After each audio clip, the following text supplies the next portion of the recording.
اگر دعا سے پہلے درود شریف نہ پڑھے تو دعا قبول نہیں ہوتی؟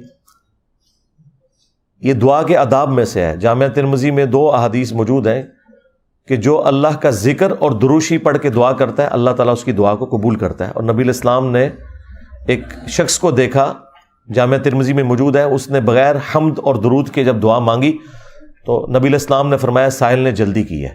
پھر ایک اور شخص کو دیکھا، اس نے پہلے اللہ کی حمد کی، یعنی اللہ کے لیے تعریفی کلمات، وہ کوئی بھی ہو سکتے ہیں، سورۃ الفاتحہ پڑھ سکتے ہیں، سورۃ الحشر کی آخری 3 آیات پڑھ سکتے ہیں، الحمدللہ رب العالمین ہی پڑھ سکتے ہیں، اور پھر اس کے بعد اس نے درود شریف پڑھا۔ اور یہی ترتیب نماز میں ہے، اللہ تعالیٰ کی آپ حمد اور درود شریف کے بعد دعائیں مانگتے ہیں تشہد میں۔ تو پھر نبی علیہ السلام نے فرمایا سل تعطیٰ، سل تعطیٰ، مانگ تجھے دیا جائے گا، مانگ تجھے دیا جائے گا۔ اور جس نے یوں جلدی کی تھی آپ نے اس کو بلا کے پھر سمجھایا کہ پہلے اللہ کی حمد بیان کرو اور پھر درود شریف پڑھو۔